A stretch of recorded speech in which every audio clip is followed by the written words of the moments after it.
More than 2 million illegal migrants have come across the southern border in the past year. And according to Texas Congressman Fallon, the Biden administration continues to prioritize political agendas over America's safety and prosperity. Joining us now is Texas Congressman and member of the House Committees on Armed Services and Oversight and Reform, Fallon. Sir, thank you for joining us.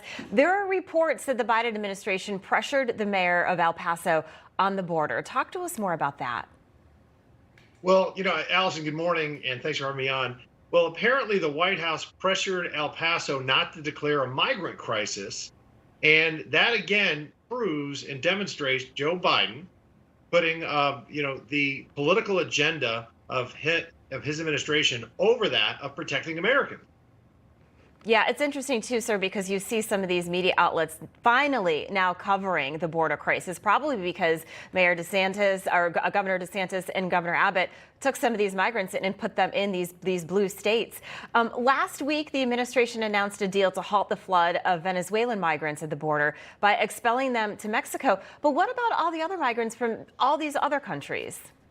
Well, that's the point. I mean, when you look, Alison, at the tail of the tape for the last fiscal year, it looks as if we don't have the September numbers yet, by the way, and I'm curious as to why. Maybe because there's a midterm looming in a few weeks. But if you look at just April was the worst month we've ever had on record. 234,000 illegal border crossers, 1,258% worse than the last April President Trump was in office.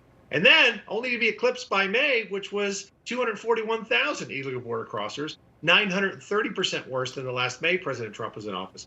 So from April to August, when you include the known gotaways, you're looking at almost 1.5 million illegal border crossings.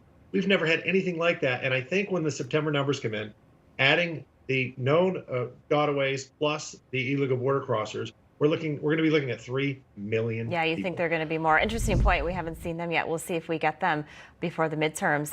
If the GOP is successful in taking the majority in both the House and Senate in the midterms, do you expect an impeachment of Alejandro Mayorkas, the Secretary of the Department of Homeland Security, for knowingly lying about the border agents whipping those Haitian migrants?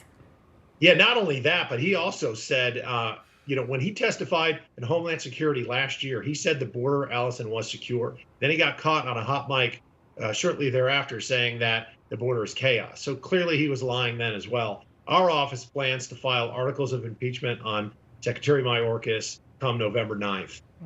And I suspect what he'll do is he'll resign after the midterms, because if he doesn't, I'm on the Oversight Committee, Allison, he's going to have a parking space right outside the Rayburn building where our committee meets, because he's going to be in front of us so often. Yeah, I think you're right with that, sir.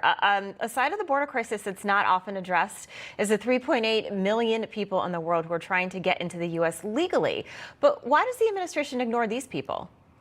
Well, because it's not convenient. And those folks that are respecting the laws and the rules of the country that they want to become a part of and are being patient, most wait about 8 or 9 years, when they come to the country, they're going to be immediately contributing. They're going to be independent, and they're not going to be net Democratic voters. So, and by the way, Allison, 95% of those folks are people of color. So anytime somebody on the left tries to inject race into immigration and border security, it's absurd, it's immaterial, and it's really, quite frankly, disgusting. Yeah, absolutely. Congressman Fallon, thank you so much. And the Biden administration, they blame the Republicans for this and President Trump, but the numbers don't lie. We appreciate you today coming on the program.